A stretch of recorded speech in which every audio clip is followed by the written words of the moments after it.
What's going on, everyone? Welcome to the channel. In today's video, we're going to be addressing a common issue with the Gen 1 and Gen 2 Dodge Vipers, and that's long crank no starts. Let's get into it.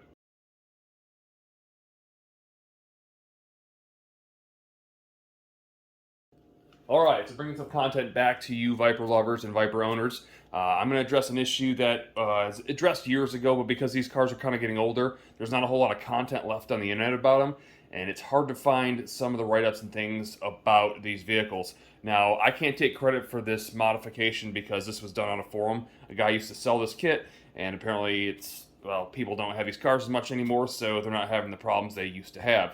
Anyhow, the issue persists with your car when you go to start it and you realize that you're cranking it, it's not starting, and you have to pump the crap out of the gas to get it to start. That's because the check valve that's built into your fuel pump, essentially what's happening is you're turning your car on and it's giving you only 1 second to prime to get gas to your fuel rail, and then after that 1 second, that check valve, which is a one-way valve that's in the pump, is not allowing that pressure to stay there. It's linking it right back into your tank. Therefore, you have no pressure in your regulator and no fuel to spray into the engine when you're trying to start.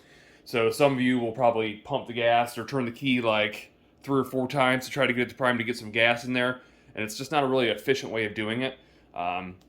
The main thing that causes these problems is typically either you have quite a bit of miles on your car and your fuel pump, your check valve is just basically failing, or you may have bought a knockoff Walbro fuel pump that you was told it was authentic and it wasn't, which is my case. So because we'll probably be doing an E85 upgrade later this year, this is just a temporary fix, but this is also a good thing, especially when you're running a high horsepower car, because you need to be able to get enough fuel to get that thing started. So 1 second to me, it just isn't long enough. So let's get into it and show you exactly what we need to get this project completed. Alright, so as far as products, this is all you need that you see in front of you. We have an Elk module, which is a timer delay. I'll put a link in the video or description below. We need a jumper cable. We need 3 color-coded wires. It doesn't matter what colors they are, just make sure you do the right order like I tell you. And then you need some sort of box to be able to mount this thing in. Now, I did 3D print this. I come up with a basic design. I'll put that in the description below, too, so if you guys have a 3D printer and you don't have any way of getting a box, you guys can make it look a little bit more professional. It is vented, it allows it to breathe, and it has an access door to allow you to adjust your wheel to basically add more timing if you need more timing for your fuel pump to prime. Alright, so the first thing that we're going to do is we're going to get our module relay set up the way it's supposed to be set up. And then once it's fully ready to be bolted in, we'll go ahead and open up the trunk and we will get the wires located and then wire everything in. The first thing I want to show you is getting, again, this thing set up. Now, if you look at my unit, you have hoppers right here, or jumper switches, where you can basically change and modify. So you want to basically set them up the way you see on mine here. So the top one should be listed as seconds, not minutes. You wouldn't want your fuel pump to run for minutes for obvious reasons. So set that to make it look like that. The next one, I don't know what it means, repeat or one shot. I think that's just one time only thing. You want it on one shot. Just below that, you have end and begin for the relay. You want it underneath begin. Below that, you got trigger mode, A and B. You want it on A, as you'll see right there. And last but not least, you got your trigger polarity, which will be on negative. And that should take care of our jumpers. And then what we need to do is we need to get our wires wired in. So let me go ahead and get that taken care of, and I'll show you exactly how to wire that. Alright, so now it's time to get your box set up. So now that you've already set your JPs, which were our little jumpers, it's time to go ahead and wire everything into your box. Now again, this box was 3D printed by me. I did design it. I threw a link in the description below. It's free if you want to go online if you have a 3D printer to print it off.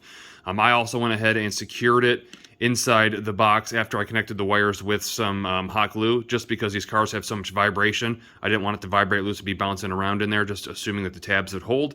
So it's 3D printed and it is glued in. So anyways, let's go over the wires. Now again, your wires don't have to be the same, but it may help you from being confused as to these instructions, how it connects. We have a red, a green, and a black. Even though this first red one looks black, it's not, it's red. So looking at our wire connectors here, the first one is going to be labeled positive. This is where your red's going to go, that one right there. Next one is going to be our black wire, which is going to say negative. And that's actually going to get jumpered to our 5th one down here that says COM. So you're going to have 2 and 1 here. You're going to have a black coming in and then a jumper coming from that one to COM, as you'll see. The 3rd one is not used. It's labeled TGR for trigger. It's not needed. The 4th one is where our green one goes, and that is labeled NO, so normally open. And then, again, your jumper cable will be under comm, and then we will not use the NC or the last one. Now, what I'll do is I'll go ahead and tighten these ones that aren't being used down, just because, you don't have to, but I just know that I don't want them rattling around inside there. So that's all tightened down now. Now basically you're ready to go. Again, you might want to throw your little bit of glue in there if you want to make sure it doesn't vibrate loose, even if you want to put it throughout the hole in the outside. And your box should be pretty much ready. The next thing, and probably the last thing I do before you go ahead and put this lid on, and in fact I probably wouldn't put the lid on until the very end, but I'm going to do it anyways, just to, maybe I'll prove myself wrong.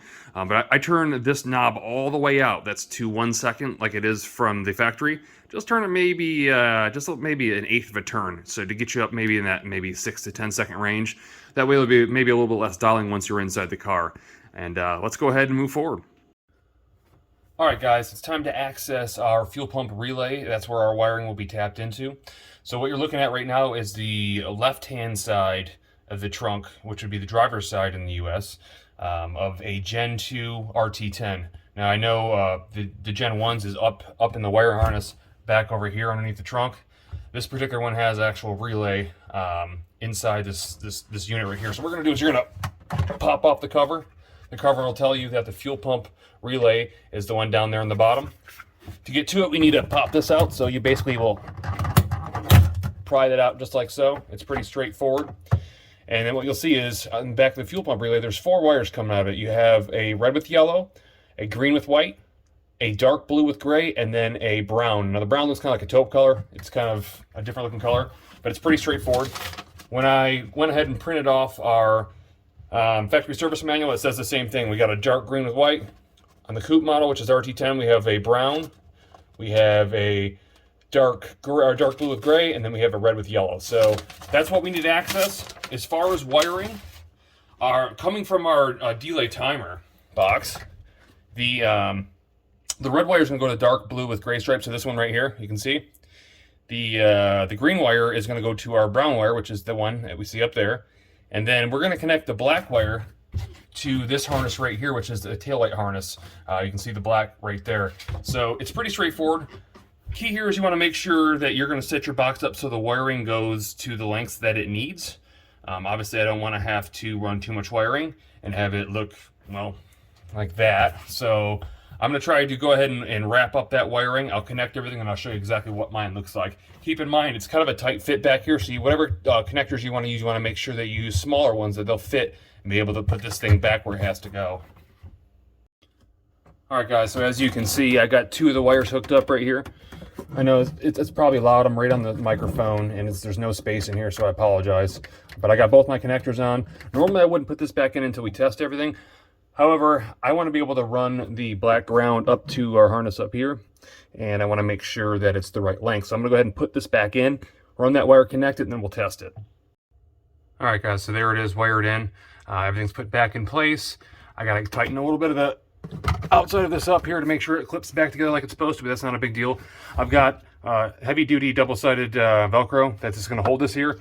I don't want to put that on until I know it works. So what we're going to do right now is we're going to go in the front, and we're going to turn it on and see how long we hear the fuel pump prime.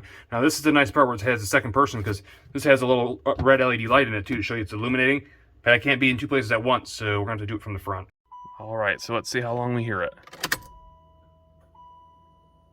4, 5, 6, 7, 8, 9.